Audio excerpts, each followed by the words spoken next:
I'll try to give you. Sorry, I just recorded. Yeah. No, thank you. I thought maybe someone was talking. Yeah. But feel free, if you do have any questions, feel free to stop in middle and ask. Or maybe if it's a genuine kind of a one that we can discuss at the end, maybe we'll park it for the time and then we'll finish off at the end.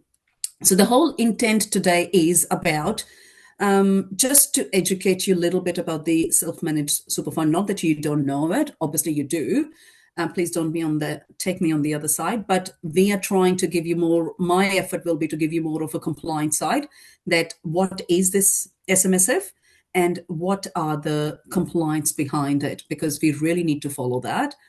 And Ritesh will be talking about a little bit more about further into the compliance, how you can benefit, and what are the portfolios where you can invest, and especially for focusing on one of the portfolio where he is mastery. He has done mastery from last how many years, Ritesh? Yeah, like I mean, 10 years, I can say. 10 years, over 10, yeah. So he's been into that industry for more than 10 years. So definitely he'll bring up his expertise from that. So without any delay, please move on. Next, Yeah. please. I'll Yes. keep on saying that next, please, next, please. Sorry. No, no, I Yeah. have the slide, so Yeah. He has got the right, sir. Okay. Now, what are we going to cover? As I said, quickly, not going in too much detail, please. I'll give you a landscape. Landscape means where this SMSF fund industry is sitting at the moment, so that you can see why we are here, or why we are kind of if we are pressing it, why we are pressing it. Then we'll talk about what is SMSF. So a little bit give you some information what it is for those who do not have much detailed knowledge about it, and those who do have, maybe we'll be able to add something to your knowledge. Then I'll go into the inside the portfolio. Portfolio means obviously what are the areas where this fund allows you or you can invest. Trends, how these portfolios have been moving, how the trends have been going around. And last but not the least, is it the right for you? That's the most important question, because it's not a one fit strategy for everyone. Please, please. It has to be personalized, it has to be customized, it has to be for person individually. So yeah, that'll be our effort today. yeah, Please, next. Yep. yeah. And before we move on, definitely, it is a general advice only. The presentation does not constitute personal, financial, legal, or taxation advice. For these reasons, I would say, please, if you are interested after this, you feel like that you want to know more, and is that suitable for you or not, please book an advice, an appointment, and I'm happy to help you with the customized information. This is just an overview for education purposes. And please seek qualified advice from your accountant, from your financial planner, from your superannuation fund planner if you do have one, and the buyer's agent for the portfolio purposes. Like Ritesh, I'm looking at Ritesh now. Yeah. Now, data sources, the whole information that I've covered here, I hope I can rely on that. That is from the ATO sources. So I do not have a reason not to rely and to question them as well. But if you do find any information a little bit up and down, so maybe we can ask ATO. Yep. And lastly, SMSF risks. It's not a risk-free area, please. Yeah, there are quite a few risks involved, which, as I said, from compliance perspective and the risk perspective, I will try to make you aware of, so that if you do enter into this industry or as an investor, you are aware of that. So at least you can provide for them. You can take positive steps towards them. Next, please. Yeah. Retirement is the biggest financial challenge most Australians will face. Why I say most Australians? Because who knows, am I going to survive up to that age or not? That's the big question, yeah? But if I don't, my survivors would, yeah? So they will be able to take the benefit of that. So how you manage your super in the years before you retire, they are going to impact your retirement. So this is not the decision to be taken at the time of retirement. Well, it starts way before the retirement. So please, that's why we are saying this is the time, because I imagine everyone is pretty much in the similar age group. So that's why it's the time to think towards that. Next, please. Yeah, the landscape. Yep. So how the figure has been. Yep. Now, if you can see, these are really, really interesting figures, and these are as per the December 25 quarter. So not long back. At the moment, there are 663,000 funds appearing in the industry, in the whole economy. So that means just yesterday's figures that we have gone 28 million. And out of the 28 million population, not many are ready. They are not the citizens, I would say. So all the demographically, but all the people who are here and they are citizens and they are in the age group, I think this is a big figure. More than 660,000 funds are present, and the members are over 1 million. So over 1 million people have joined the SMSF, have made up their funds.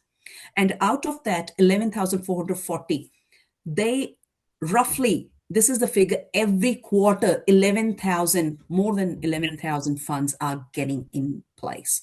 So that's how rapidly this is growing. Please. Yep. Just Next. quickly, Pastor Felix, can we say like most of the SMSF like funds, self-managed super funds are like couples, like 663 multiplied by 2 is 1.2 million. Not necessarily. Next slide will tell you. It's a Yeah, very okay. good question. Yes, yes. Now, those funds, 660,000 funds that we have, they have got together 1 trillion worth of deposits. So 1 trillion worth of money, $1 trillion, yeah, whatever. So this much money has been invested into the funds, into different portfolios, as you can see, and probably we'll talk more about it.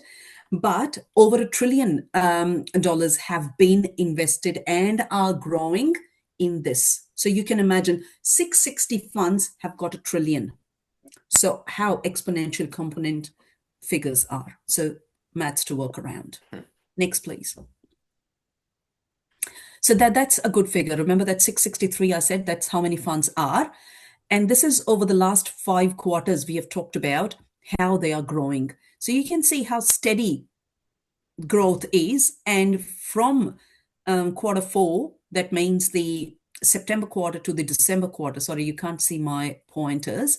But if you can see from 4th to the 5th quarter, the growth has gone very much. And that's when I was talking about that over 11,000 funds were created just in that quarter, in the quarter to December 25 quarter.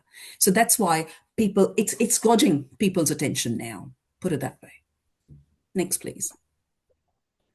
And that's how that 1.22 million members, if you can see, again, earlier in the first 3 to 4 quarters, 3 quarters, the member numbers have been quite steady. So there was a big jump from 3rd quarter to the 4th quarter. So that means so many people, more and more, not the funds, but the people joined in. And then the number has gone up. So this is how many people are coming into this area. Next, please. Now, who are these members? Yeah, the question back to the one that you asked, Riteshji. Who are generally these people? 50% of these members out of 1.22 million, 50% of these people, they are in bracket 75 to 84. So they are at the stage where they are reaping up the benefits of the fund. 12.2% are between 35 to 44. So they are probably still at the initial stage. It's a really good number that at least those people are thinking at that age. Generally, this is not the age when we would expect people to have established their fund, but those who have, voila, they've done good for themselves. Now, coming back to how the percentage demographically they are, 52% are male and 47% are female. So pretty much I would say it's still kind of equal, male having more, because quite possible male are single person holding the funds, because still in quite places male is considered to be having the more financial independence or financial control, or in whichever way you say. But still, as a female, if I say, I'm pretty happy with these figures that we are catching up with that. So that's how generally, in other words, if I analyze these figures, in other words, so most of the funds are combined, where husband, wife, or partners and everyone, they have joined together and made up the funds, which is probably the ideal way, but few risks that you have to consider into that. Next, please. That's another interesting one. So the wealth is concentrated in larger funds. What does that mean? Again, it's really good data for us to think of. 25% of the funds, they have 500 to $1 million. So that means a quarter of funds, they are still in the initial stages. They are setting up, or they are still compounding. They are still ready to go into the compounding phase. Whereas 30% of the funds, they are extreme, 2 to 5 millions. So if 25% are here, 32% are here, so you can do the maths. The balance are sitting in the ideal phase, which is $1 million to $2 million. And that's where ideally, probably most of the funds would be. Yeah. About 50%, if you can say about 43%, if I'm doing the maths correctly, roughly 43% are in the 1 to 2 million, which is the majority. So initial funds who are still in the establishment stage, I say, higher funds, which are probably, those who are going towards the age when they will be able to reap up. So that all others, like you and me, we are sitting in the middle. Next, please. Now, let's understand, what is it? So probably the figures were quite eye-opening and revoking. So now what is a superannuation fund? Now, as we all know, superannuation is a retirement fund. So it's superannuation itself is a retirement fund, but SMSF is a tax-advantaged fund. So self-managed super fund is when probably we say that, as the name specifies, self-managed super fund. The person takes the charge of the money in their own hands, that I will manage my own money and I will decide where to invest and how to do it so that I can take care of my retirement when the time comes. Superannuation itself, as probably you all must have been contributing if you are working, your employer has been contributing towards it. If you're self-employed, then you yourself should have been contributing. If you haven't, start doing it now. Yep. So it is the retirement for our retirement, because I don't think so with our portfolios we will be able to qualify for the government benefits or anything. Don't take me wrong, please, but I'm taking it, if you all are attending this, that means you are up to the age when you do have your portfolios here already, you have got your assets.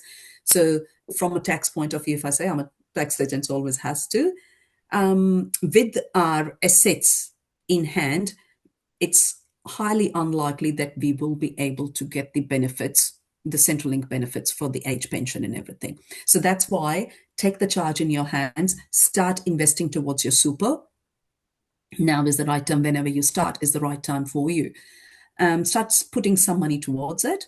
And SMSF is for those people who have reached up to a certain threshold, I say. Threshold, not that ATO has given you a threshold, but roughly a figure where it is going to be beneficial for you to invest into that. And how does it work? Definitely we all know those who are working as an employee. Employer contributes. It's a compulsory, it's a mandatory for the employer to put a part of your salary towards your super fund. You must be looking at your pay slips and everything, and 12% is the minimum now that we have to put into. And who manages it? Unless until it is under self-managed super fund, another third-party fund has been managing it for you. Like I'm sure you all are with, count so many super funds are available. ANZ Super Fund, Colonial, Host Plus. Australian Super. Exactly. I can name heaps and heaps. Vanguard. So, Exactly. So all these are third-party super funds. So that means you give your money to them to manage for you. Whereas the self-managed super fund is you take your money back in your control and you decide where to invest and how to invest in everything. So that's why it is risky. As I said at the start, it is a risky. So you need to decide it is good for you or not, and you need to take this decision based on few things. Personalized approach, as we said, it's not one size fit for everyone. Please take good advice from the experts, accountants, planners, and everything before you can decide that. But if you are ready, you are ready. Uh, Next, please. just one thing, paid professional advice. Because, people most sometimes like, oh, my friend, I'm taking help of my friend. Free advice, friendly advice. I mean, Which is good, nothing against it. But yeah, then again, it's not taking into account all your personal circumstances. yeah, yeah, yeah. And that goes for anything and everything. Unless until that's called hearsay. Hearsay means, oh, he said, she said situations. Mm-hmm. But are those situations applicable to you or not? Yeah, And unless until you have provided all the details to the person and they yeah, have taken into account all your situations and everything, yeah, then it becomes a professional, even they charge or not. I'm yeah. not I sure. mean, the Just only reason I'm like sort of raising this is because ATO is very strict on compliance with SMSF. I was, just reading about it. There are penalties for non-compliant funds. So that's it's right. so I guess Yeah. it I it think I'll is. quickly cover on Yeah, that yeah, as yeah, yeah. well. Sure, And sure. then, Next one, right, yeah. please. Now, with an SMSF, you just don't own a fund, you run it. As I say, you take the charge of your money and you need to run it. You are the in charge. You're in the driver's seat now. Yeah. Just take it. So you need to put the gears on, depending on how the road is, gear one, two, three, four. That's your decision. And that's why your personal advice, your personal situation matters.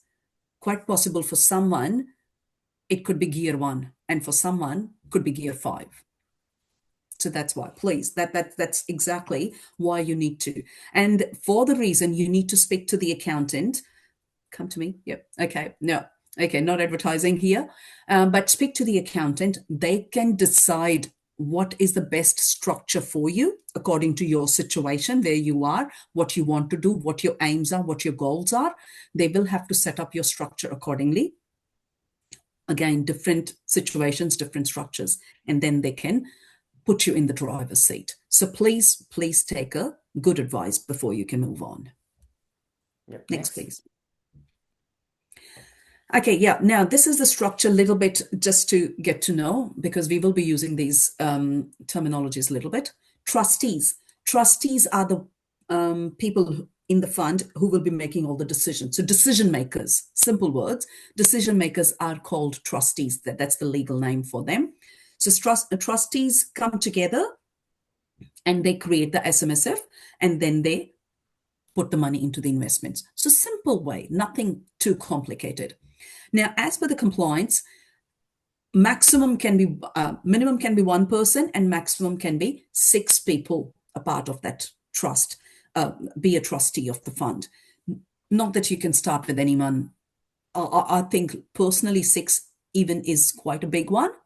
Usually, what I have seen from my experience, one or two. Like one means myself only, and two means partners, generally husband, wife, or someone, they come together. Um, you can combine more people, but it just complicates the situation. Think of those people, even husband, wife, coming up together, and down the track after 6, 7 years, if they separate. So there you go. The complications come up. So just be careful when you are putting the things together. Yep. Now, SMSF is a legal entity. So when you set up when we set up the fund, or an accountant set up a fund, they have to comply with the ASIC, with the ATO, with the fund ABN and everything. So quite a few agencies, government agencies, they are entrusted because it's a regulated area. So they have to make sure that we are doing the right things before we get a go ahead. So make sure we are onto it. And once this setup complications are done, then all is left out is the investment. So you've got the money in bank account where you can do, but there are restrictions onto that. Unfortunately, from that investments, I cannot go and buy a beautiful dress for myself or a jewelry for myself. No, that's a racist comment. Yeah, sorry. Yeah. But yeah, so there are restrictions at how this money can be utilized as well. So please don't get carried away. Yeah. Yeah, Please. Yeah. sure. Next one. Now, non-negotiables, that's exactly where I was heading to. The investments, they cannot be done for the sole purpose. So that means when the money is, you are in the driver's seat, you can't take the car anywhere. You can't use the car going back to your home, please. So simple, sorry for these funny things. I'll be right on the thing. You can't use money for your personal use. As I said, once I have got $1 million in my account, my super, I wish I had, but if I have it, I can't just go and buy a house for myself and live in there. No, that's a big, big no. Please, no. So there are restrictions as per ATO because this fund is for your retirement. So there are few checklists how this money can be invested and should be invested. We have to follow those protocols. Separation of assets. Separation of assets test is that trustee, like me, the decision maker, my assets and fund assets, they are two separate. Imagine two separate rooms. I can do something in my room without touching funds thing. And I can do something with the funds thing without touching my rooms. So they have to be two silos. They cannot mix, never, never. Just for the reason, because if it does get mixed up, it becomes too complicated. If it comes to ATO, how are they going to separate? What is your asset? What is fund asset? What you have done with the fund? What have you done with yours? So that's why one rule they have made that keep them separate. All the fund related transactions, investments, money in and out, everything has to be fund related. And at the end, annual compliance, an audit person has to audit that for you to make sure that you're doing the right thing. And usually it is up to the accountant to get that audited, and accountant will be able to guide you that, oh, this is good to go, this is not good to do. So kind of we work definitely, I work quite closely with my clients in saying, when I get, hey, can I do this thing? Yes, no. Can I do this thing? No, yes. So kind of a thing. Initially, when you are new to the thing, probably you will have quite a bit of questions and you will have to liaise with the accountant quite a few times to tell you what is yes and what is no. Next, please. I don't know, with the annual compliance, if I say a little bit more as well, annual compliance is preparing the financial statements, doing the tax returns, paying the tax returns to the ATO, then doing the compliances, sending the reports to the authorities, getting the auditing done, and. So there are quite a bit of compliances at the end. So that's why the question is it right for you? Are you ready for that or not yet? Yeah. So just to summarize, there is a lot of commitment.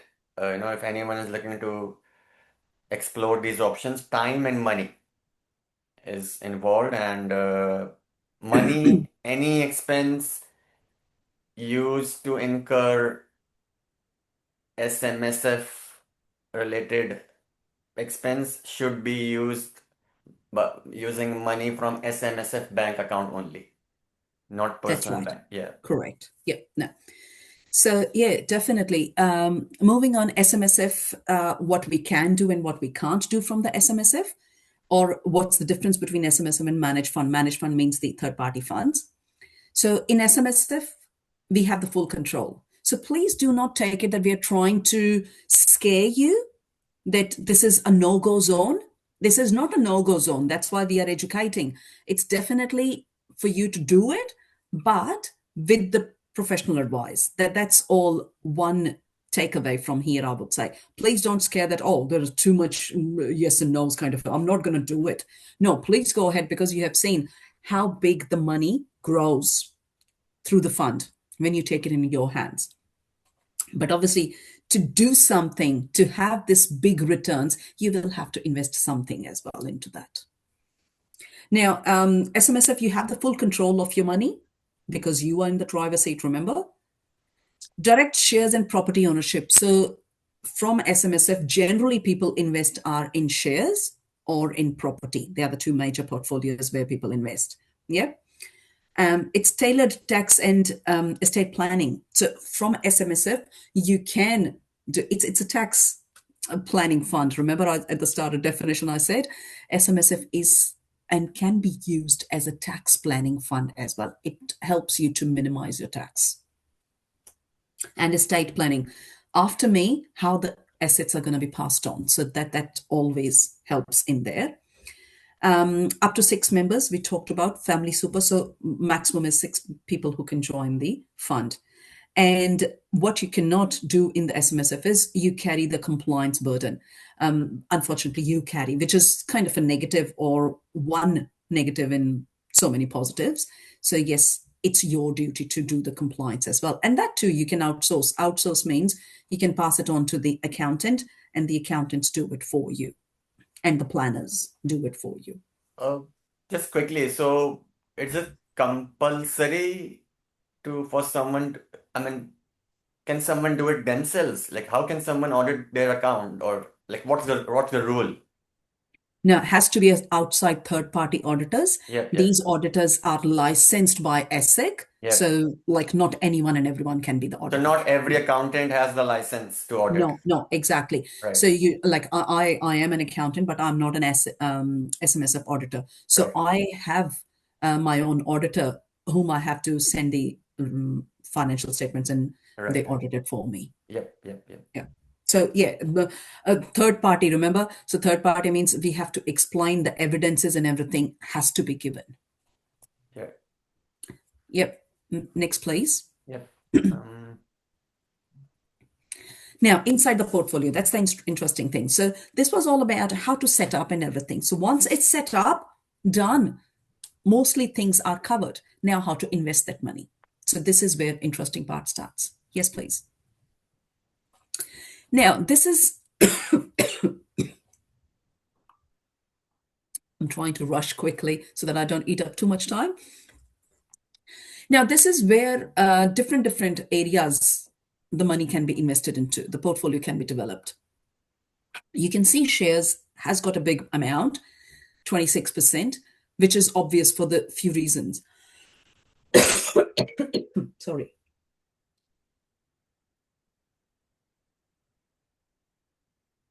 Usually, shares is that when you have got small contributions coming to you, you can start investing into the shares. So that's why shares is big. Into the property, commercial or residential or any property when you invest, you have to, so you have to invest big. So obviously, as you know, you have to have 100,000, 200,000 to start.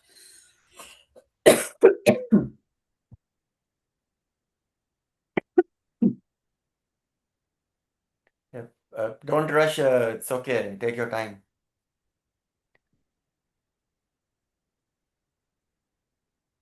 Sorry. No.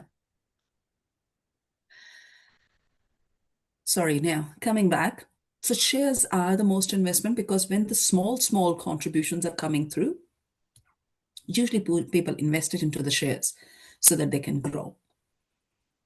Otherwise, some people do cash terms and deposits as well. Those who do not have those acumen to invest into the shares because it's not easy to understand the share market as well.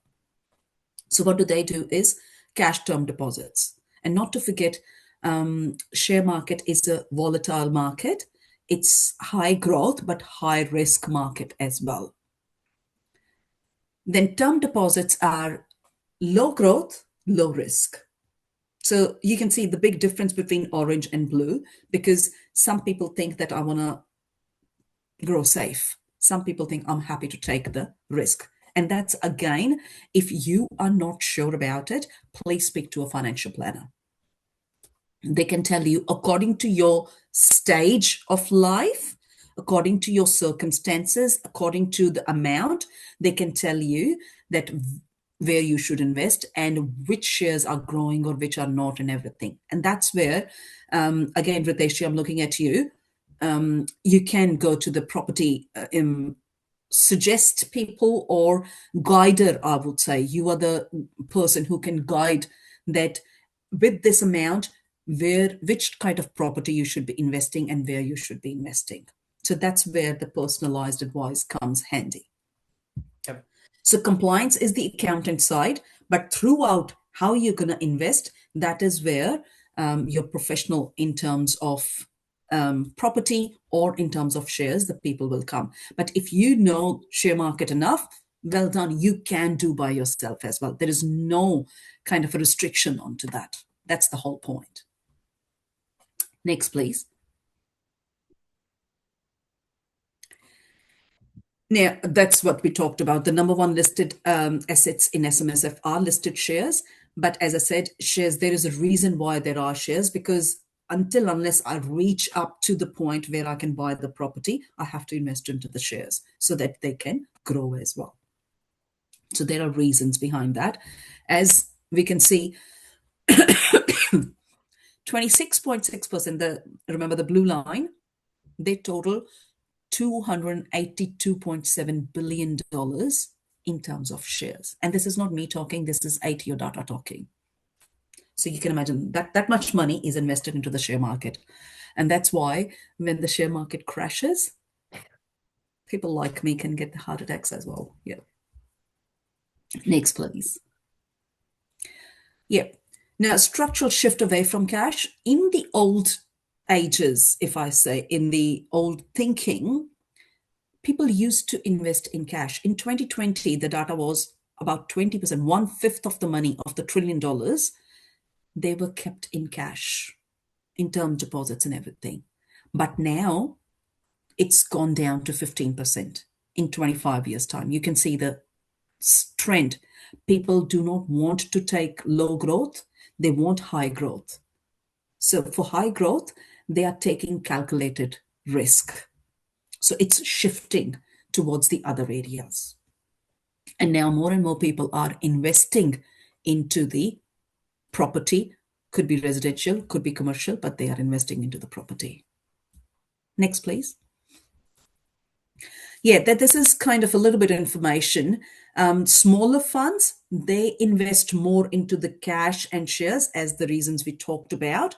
But as the fund grows, the money in the fund grows, that's when you can see the property ratios have gone up. So for all the good reasons, you have to build up your cash, you have to build up your portfolio. And once that portfolio is ready, that's when you invest into the property.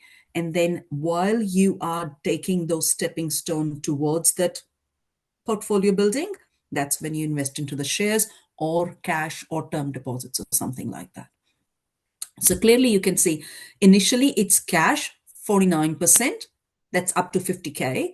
And once we go towards the 5 million or something, cash is just 11%, shares and property is the highest. The configuration change. Yep, next please. Now trends and what they mean. Trends, that means over the period of time, how the things have been happening, how people are investing and they are changing. And what are the signals, how we need to work on them. Next, please. Now, as per 2020, the common compounding growth was $705 billion. $705 billion were invested into the funds at the total SMSF assets at start. So if in 20, someone was sitting up at 705, say one person, in 25 years, it has gone up to 1 trillion. So that is the power of compounding. Compounding means, and that's what all superannuations do. So compounding is if you have invested $1 today, in 10 years' time, not only this dollar is working for you and growing for you, but whatever money has been invested into that, that is earning you money as well. So In simple terms, if I say your money is growing for you and it's letting other money grow along with you as well. So you just have to invest small amount, then multiple times it is getting invested over the period of time. Compounding is always good over the period of time, not for the short period, but for the long period. So for the long period of time, when you have left the money and let it churn the earning thing, that's when the money grows and the big funds grow up. That's why we say that SMSF is good to start in the middle age. If they start at the young age, remember that data I gave you, 12% people start at the under 40, it's very good for them. They're sitting on top of it. Not everyone does that. If they do, then probably compounding will take them at the big stage. But usually at our age, middle age, when most of the family duties are settled, or we are in a good career position and everything, and we have got built up super fund as well. That's the main reason. Doesn't matter other things, but if I have good self superannuation built up, doesn't matter what age I am in, I should invest into the SMSF, into different portfolios, so that it can grow for me. So you can see 50% growth over 5 years. That's exactly, you can see. Next, please. Now, SMSFs are getting larger over the time. What does that mean?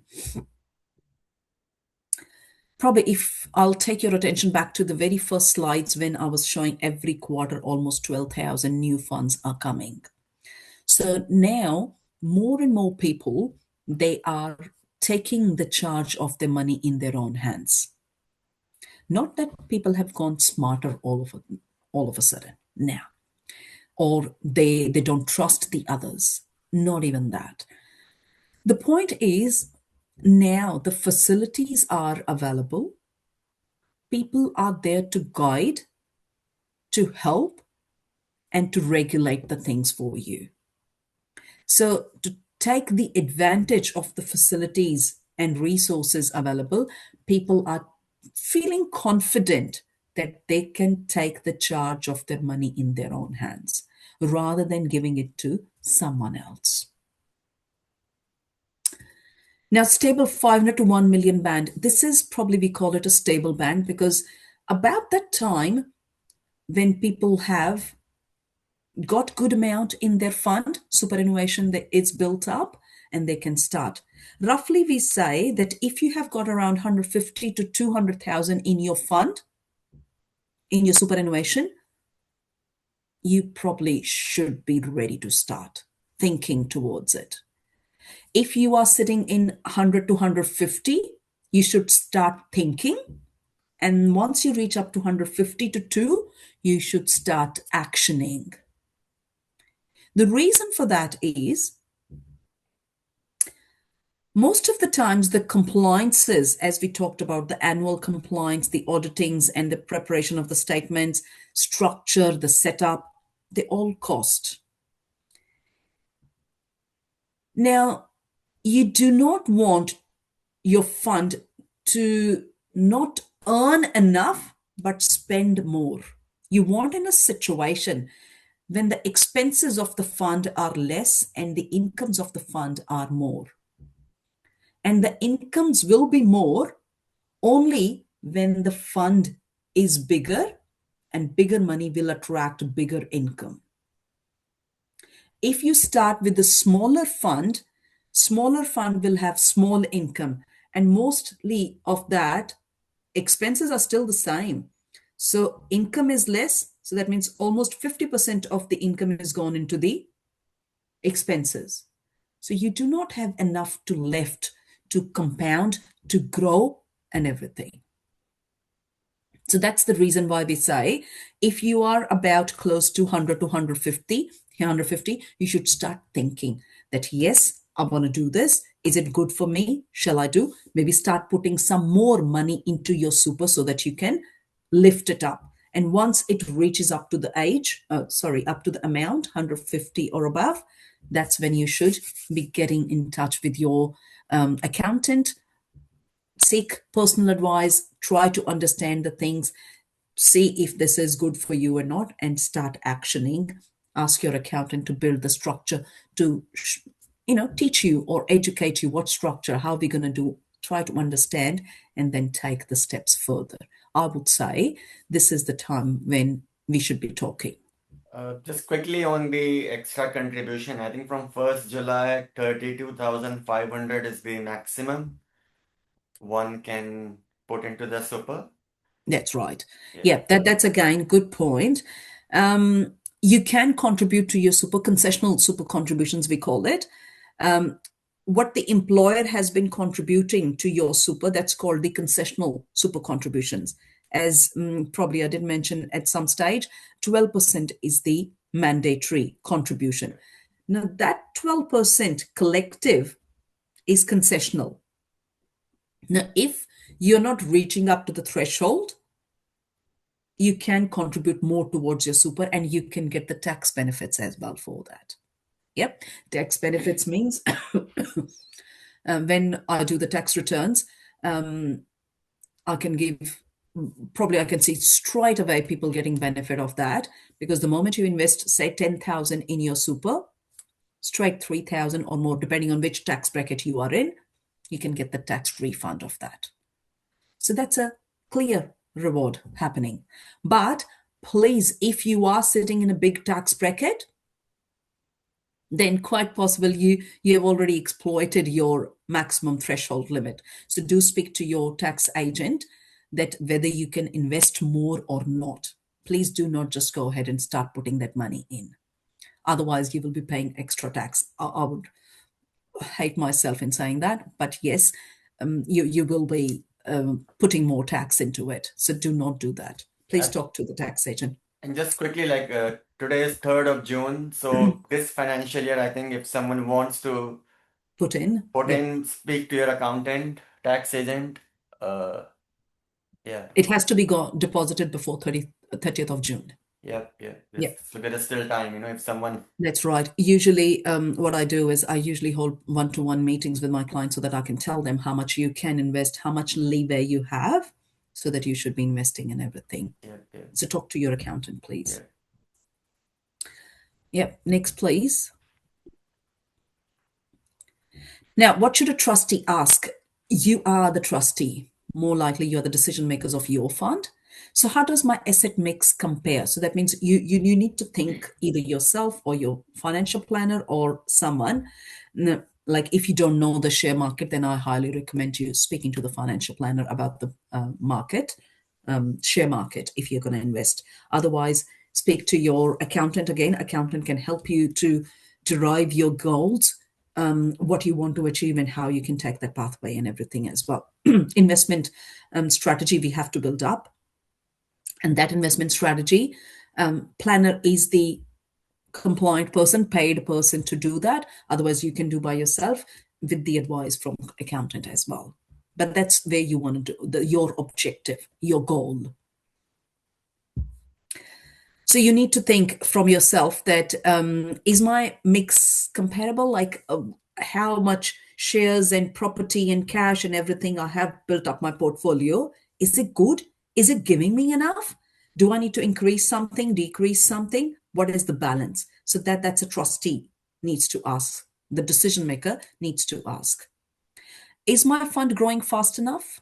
That's again, depending on what's the goal, what age you want to retire at what time you want to go achieve the money. So you should be asking those questions. Because remember, if you're closer to the retirement, if you have a big portfolio in your shares and property and everything in your superannuation fund, and you're close to the retirement, as a tax agent, accountant, I will say, hey, Sana, please wait till you retire, because after retirement, if you sell all the property, you will not pay any tax on that.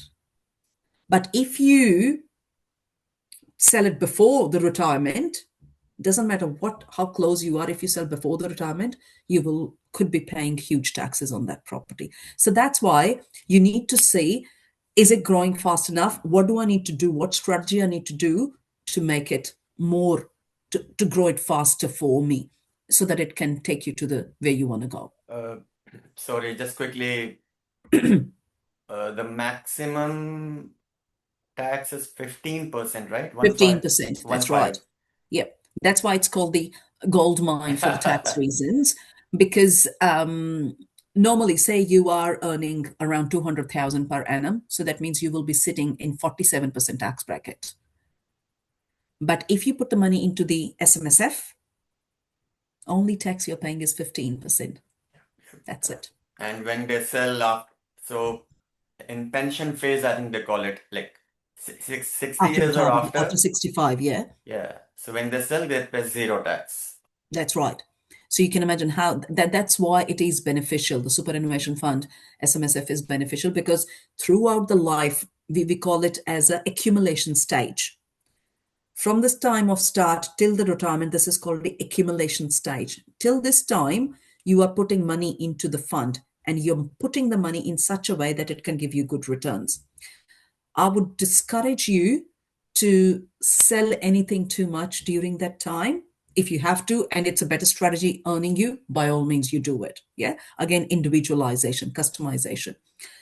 Throughout the accumulation phase, you pay only 15% tax on the earnings of the superannuation. The realized profit, like, Realized profits, yeah. income. Yeah. Income. So that means income minus expenses, the net incomes that you pay as any business transaction we do.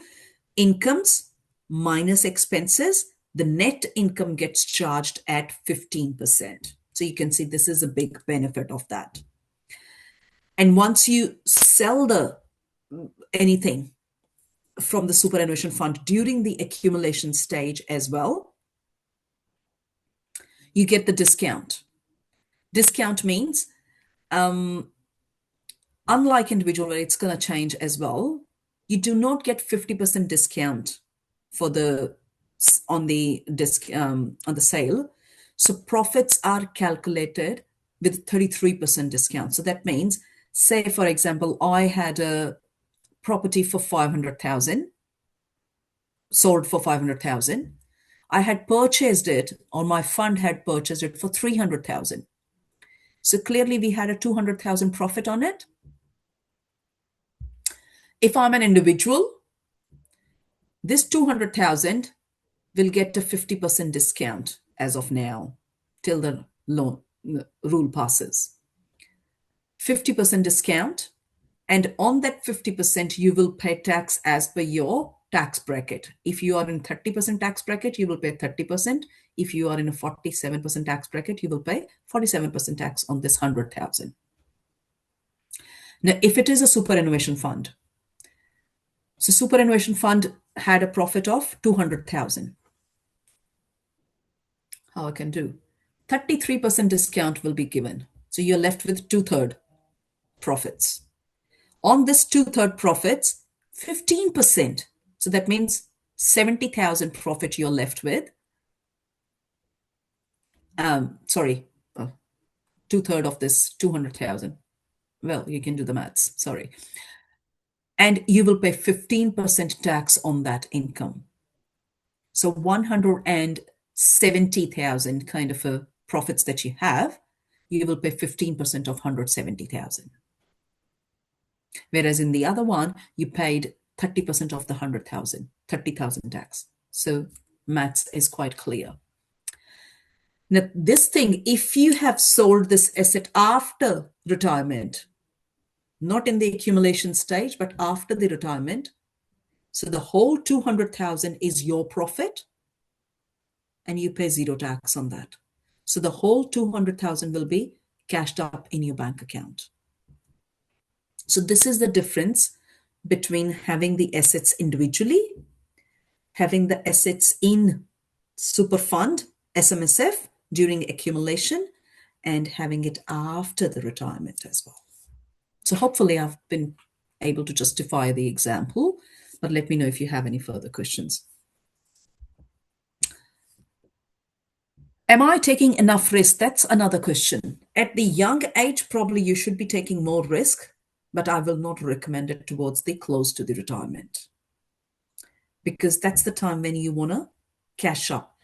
Till the retirement, it's the accumulation. You need to grow. But towards the retirement, you need to cash up. Start getting ready to collect the money rather than further grow, because that's not the time now. Yep. That's time to eat up the dinner rather than cook the dinner. You have been cooking throughout the life now. Next, please. Now, that's, as I said, this is the best question, but we have been talking about throughout about it. Is it the right for you? The key decisions that you have to make before you can actually step up. Next, please. I've listed down the questions that probably, yeah. You want investment control. That means, firstly, only then you should take do it if you are ready to take the control. If you say that, oh, I do not know and everything how to buy the shares or how to buy the property or anything, then ask for help. Do not try to do everything by yourself. I know professionals will charge you money for all good reasons because they're giving you the professional advice. Try to take their advice and act on that. Please do not act yourself if you do not have got the knowledge yourself.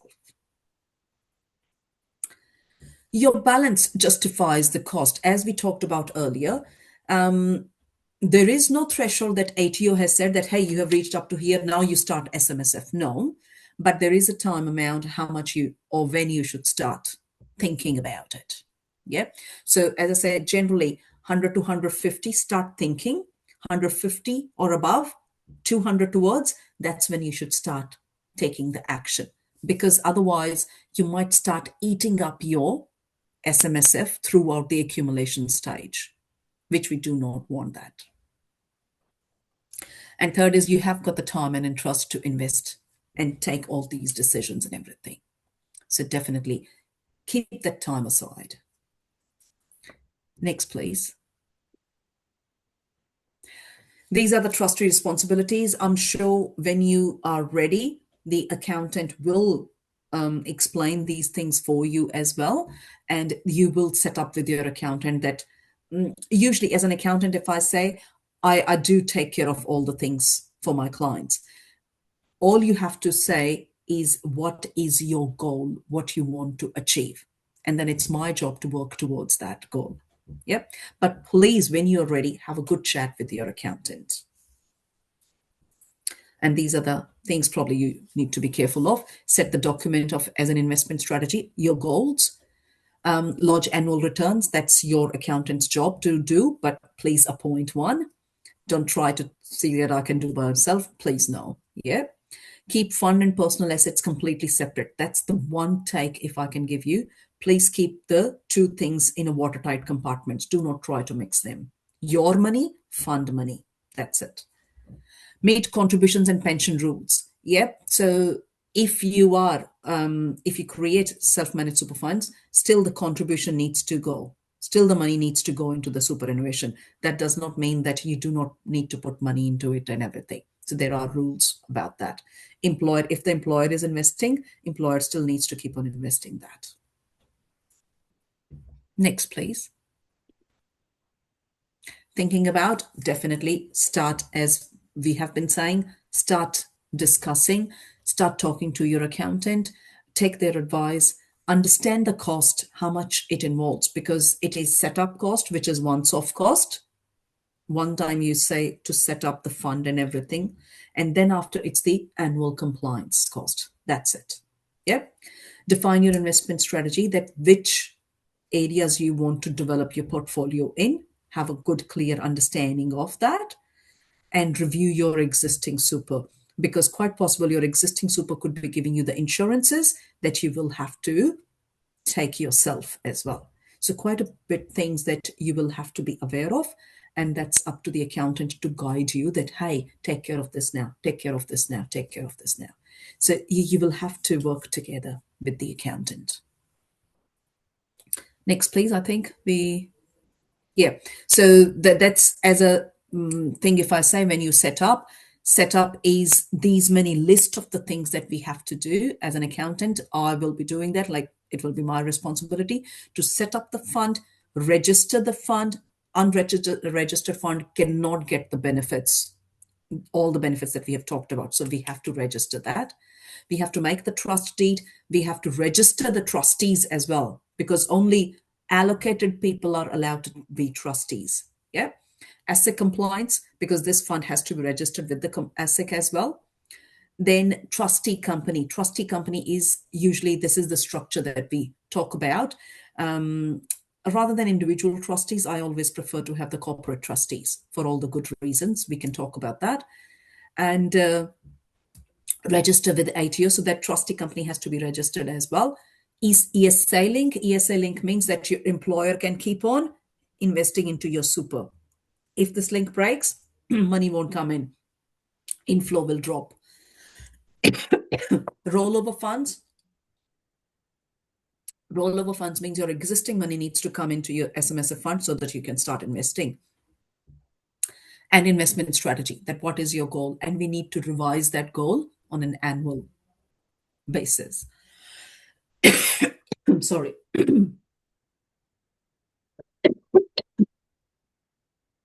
So these are the one-time thingies we need to do. On annual compliance, it's a software registration, yearly bookkeeping. So we need to record the transactions and everything, prepare the financial statements, member balances. So say if there are 6 people into it, how much balance each person has. We need to maintain and let ATO know about that. Annual tax returns for the fund, auditor's appointment. So auditor needs to audit these all things. These auditor reports need to be lodged. That's the, again, tax agent's job to lodge these. All these are tax agent's job. So I mean, that's what I'm saying. From a point of view of accountant, these are the things that we have to do back end. Audited reports lodgement, ATO dealings, because ATO do ask questions about the what is this, why this happened, and everything, and the ASIC lodgements. So reports needs to go to the ASIC as well. So these are all the back end things that you need to know, not that you need to worry about. Uh, just one question, like we're talking about maximum 6 members. So let's say, like husband and wife, and then say they have 4 kids. So like what is the definition of like total 6? So as in brothers, sisters, like kids. Family, immediate family. Okay. So kids can Kids, be, that's right. Yeah. should they be like above 18 years of age? Definitely. They have to be, the members have to be above 18, because under 18s do not have the superannuation anyway. There is Yeah. no contribution. There is no requirement for them to have a contribution. So they have to be above. Even trustee has to be above 18 and everything. So it has to be close family members who can start the fund. Right. Yeah. Good. I think, thank you, Pasnaji. Yeah, I think And I'm done. Any questions or anything? Sorry, it yeah, took quite long. My goodness. no, that's okay. I mean, I guess as long as people are like, all of you who are listening, they are finding this useful. Yeah. Uh, Okay, Matthew says, if I have not used concessional cap amounts from previous years, can I carry forward to increase contribution? Yes, you can. You can use up to 5 years. You can go back up to max 5 years. So if you have not used up your concessional caps, say we are in 26 now, so you can go up to max 20. I mean, last 5 years, including the last year, 21, sorry. So you can go up to 21.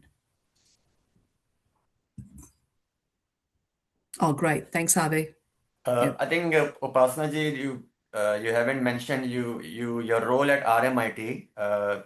So like Yeah, I'm a academia at RMIT as well. I teach. Yeah, yeah. I've never introduced myself. Oh, my bad. So sorry. Oh, ho, ho, ho. Yeah, I'm sorry, guys. After speaking for 1 hour at you, I've just gone. Oh, my bad. My name is Upasna, known as Sana as well, Sana Mahajan.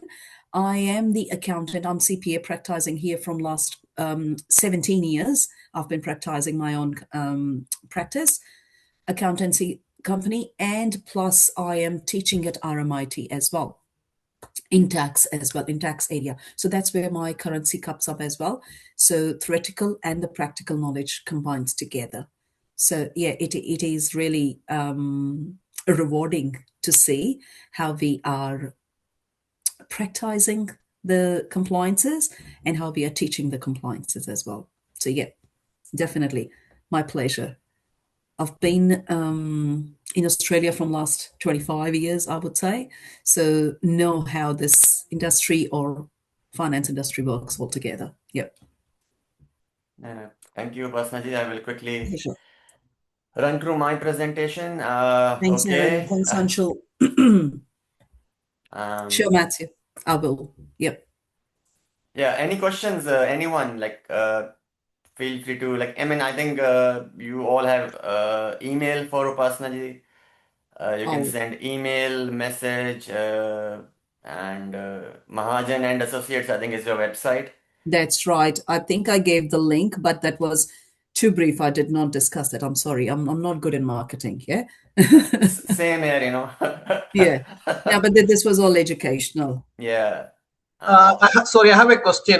With the new tax regulations from this budget, is there any major impact on SMSF, uh, a new SMSF trustees? Um, Not exactly as of now, if I can say. SMSF above 3 million are getting a setback because the most of the benefits they will kind of lose, if I can say. Yep. But up to 3 million, there is no change. Okay, so So it's if the fund is up to untouched so 3 far. million, Yep. yeah. Sorry?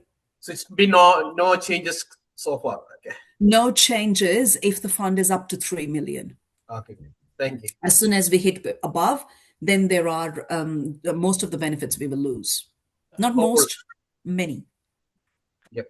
I think just again reminding everyone, I think what It hasn't been passed yet. Yes, I know, Ritesh. That's what you're going to yeah, say. no, like from 1st July, the contribution will increase from 11.5 to 12%, and 32,500 is the new maximum amount they can add to super. Yep. Uh, And yeah, these keep on changing every time. yeah. Okay. So I will quickly, any more questions? Contact Sana on her Yeah. phone, email, via mobile number. Yeah, I've given my Uh, mobile number and I'm putting up my website details as well. So more than happy for you to contact me uh, and email in me terms as of well. your, like, as in location, office, or any, what is the best I way am to? in the West, Williams Landing. I'm based in Williams Landing, West Melbourne, in the West Melbourne, but happy to speak to you in the city or wherever you want to contact. Happy to help out either way. Yep. Perfect. Okay, so I think I will just quickly run through my Please, yeah. slides, yeah, so that I can let I was everyone being go. conscious that I'm taking up your time as well, so that's why. I mean, it's okay. I mean, see, the point is, I mean, the information you shared is so helpful for everyone. I mean, Yep. from my sort of neutral, unbiased point of Oh, view, totally. because Yes. it's very complicated, confusing, and you can't just like left, can't eat half cooked food. Oh, yeah, So, never cooked. Yeah. so it, but anyways, all right. So, well, hello everyone. Rakesh is my name. Quick introduction. I am like 7 years in real estate, like 10 years. In 3 years, I was like academic research. I'm on the REIV buyer agent committee, a published author. Like my book will be published on Amazon in few weeks. I buy investment properties, say 5 to 8% gross rental yield. They have been growing like average $6,000 to $7,000 per month.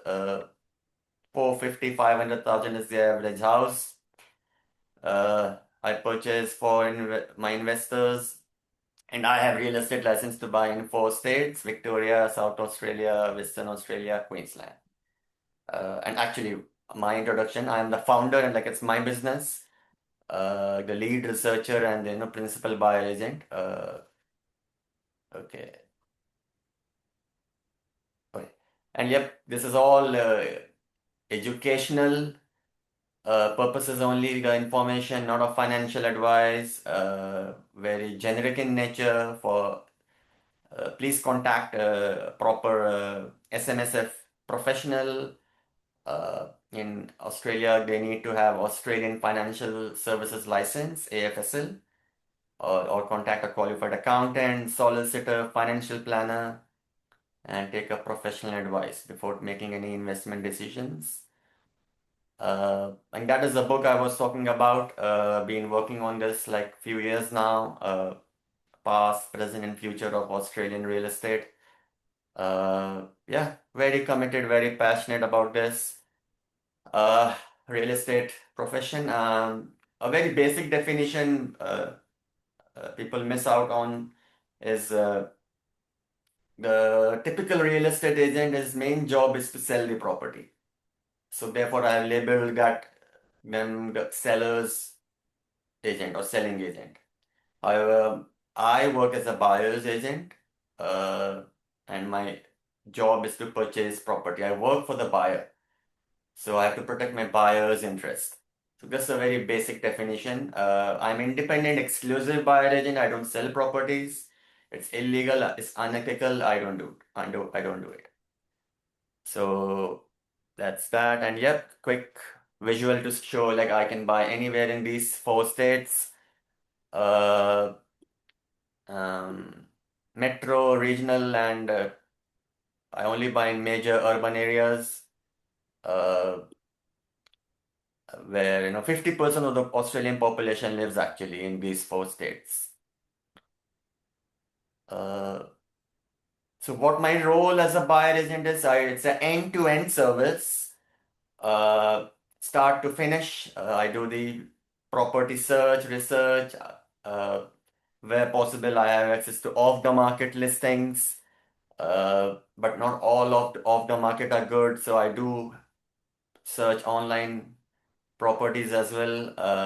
I do all the due diligence. There is a 21-point check I do, which includes flood check, bushfire, checking the zoning, checking the suburb profile in terms of the crime, the socioeconomic profile, the vacancy rates, population growth. There's a lot of data points that I look into. I obviously negotiate with the selling agent. I'm coordinating everything, contacting the solicitor, building and pest inspector, the mortgage broker, property manager.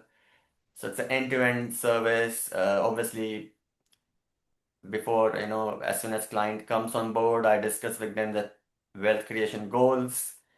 The strategies. Is it like short-term, mid-term, long-term? Yeah, so I don't take any kickbacks, no commissions. It's very clean. Obviously, buyer pays my fee. I work for the buyer. These are some of the strategies, that one can use. Uh, Depends on the risk profile, risk appetite, the hold period. Is it short term, medium term, long term? Is it yield focused or capital growth focused? Towards established areas or transitioning areas which are going to grow in the future, again established versus new, so there are a lot of moving pieces, so a lot of things are taken into consideration when buying a property. uh, uh, why residential real estate? It's the biggest asset class in Australia. Like the current value as at April end is $12.6 trillion. Compare this to superannuation, like 4.5 trillion. Uh, Listed stocks, 3.6 trillion. So you can see residential real estate is the biggest asset class. Out of that, the outstanding mortgage is only 2.6 trillion. So which gives 19% loan to value ratio, which means 81% equity. Almost 56% of the wealth is in housing of the Australian population. Why I'm showing this? House values triple every 20 years. This is important because when you're investing in super, you have to think long term. Uh, because there's a selling cost, buying cost, and the expenses eat into your profit. Like Upasna ji was talking about the power of compounding. So that is why since 1941, one can see every 20 years prices have been tripling. Even if there was a war, high inflation, recession, 10, 15, 18% interest rate, COVID, and global financial crisis, properties values have been tripling every 20 years. This is a very interesting analysis that I did. People, I guess, investors make up, say, 1/3, of the total purchases that are made every year. So the growth that is happening is organic, owner occupier led growth. And that I think is a good sign. Number of dwellings being built are not many, 192,000 on average last 10 years. Whereas every year, give or take, 350, 400,000 people are, population is increasing every year. I think today or yesterday, the Australian population crossed 28 million total people. The two takeaways from this slide is capital growth in capitals versus regionals. This is very interesting observation. And there are like two answers in this slide. You can pick year 2019 or year 2023. The combined capital property prices went down -7.5%, but the properties in the regional part of Australia only went down -1%. Same thing happened in 2023. -8%, price went down in capitals versus regional -4%. So just a quick research data to validate that regional is not bad. Prices grow. People buy properties in regional parts of Australia too, and they seem to be like a safer option for investment. And talking about the biggest crash, I think that the whole media is talking about the biggest crash. It's normal, for prices to go down -7, -8%. The biggest could be -9 or -10, and this is normal. Yeah, just quickly touching on the migration. As of September end, 423,000 people, population increased by 423,000. Whereas the maximum people came to Victoria, in terms of total population increase.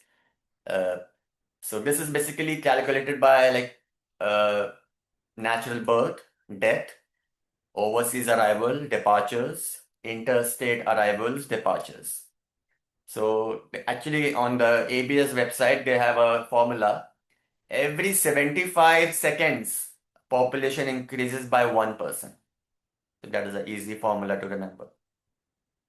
So just on the right, you can see net internal migration from capital to regions. So over a period of 20 years, it is on an upward trajectory. So from roughly 3% to 6%. So people do go to regional areas.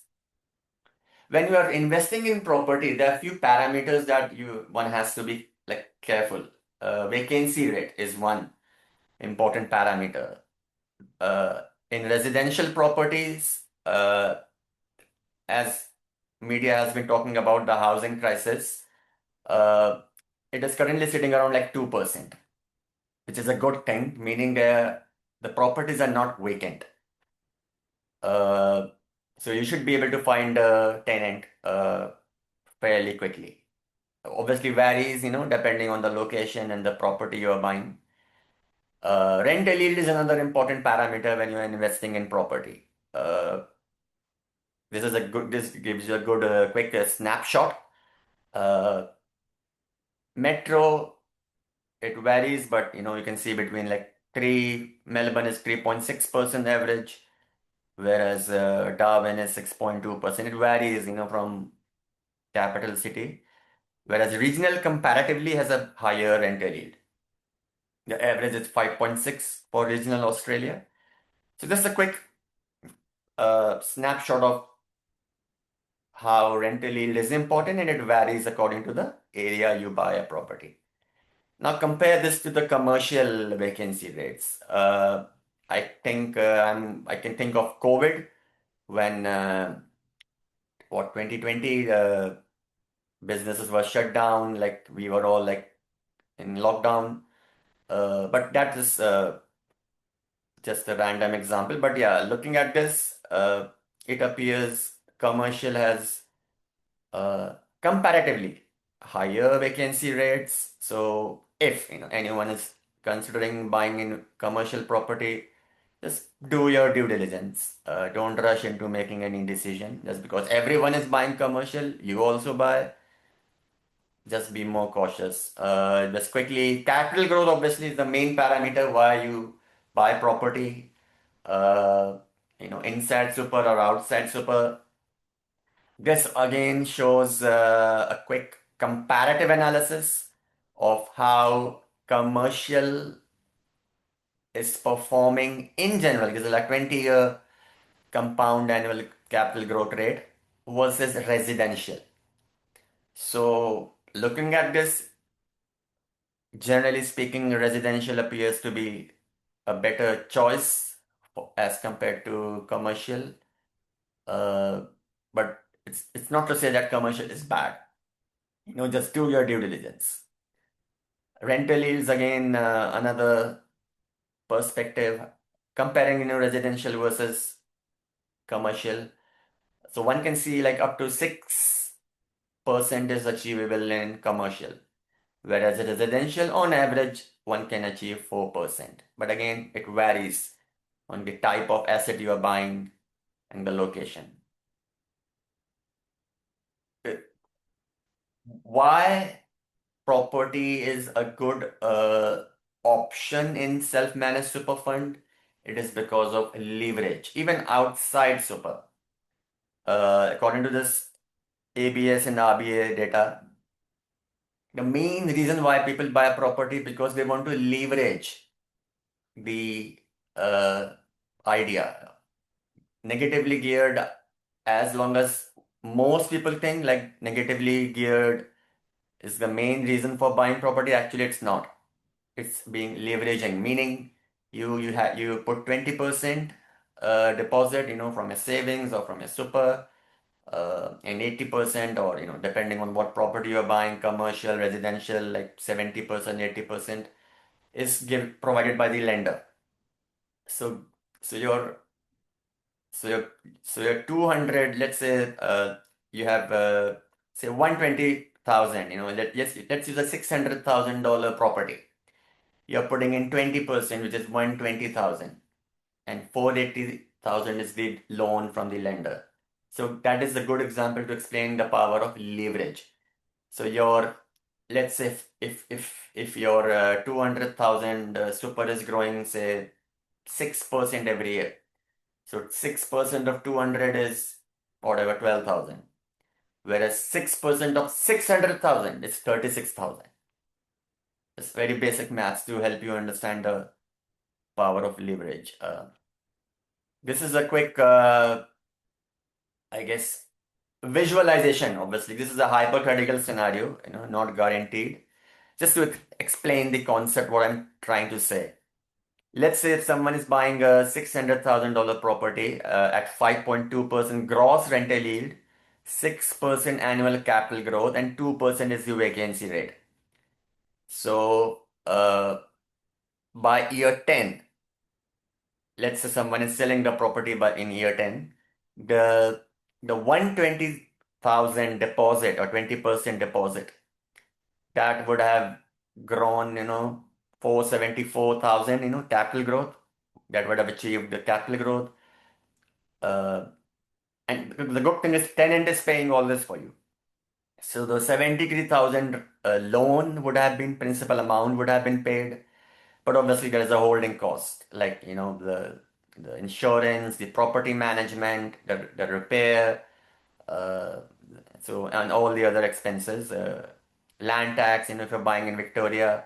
So you will end up with some out of pocket. So in 10 years, even if you're paying 81,000 from your pocket, you are still left with 466,000 actual gain. Just concept to help you explain, your 120,000 deposit is looking like 466,000.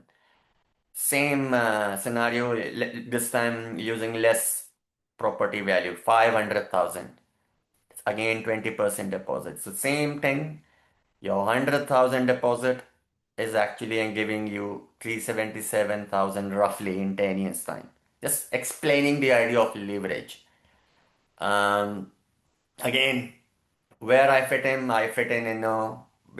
if someone looking to buy a property inside Super.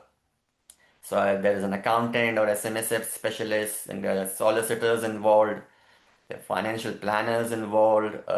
I fit in as a buyer agent if someone wants to use, or they can go to a selling agent directly. There is a building and pest inspector I always recommend using to check the structural integrity of the property. Obviously, property manager is needed for better management of the property, as there are a lot of laws around rental compliance, and it's always advisable to seek the help of a professional. Again, Upasana ji has touched on the process. So, yep, you have to speak to your accountant first, or speak to Upasana ji. Generally, banks don't like self-managed super fund buying property in SMSF. So one has to go to a mortgage broker. If you know anyone, contact them. If not, let me know, and I can have, or Upasana ji, we can connect you to a good mortgage broker. So yeah, and yeah, I think that is it. Sorry, I'll like to add something here. I think someone started said at the start as well. You can't do the property and land package. You can't build under SMSF. Yep. So you have to buy the property which is already constructed. So that these are the nitty gritties. I think you covered, but yeah, it's kind of a few areas no-go zones. But otherwise, established property by all means. Yep.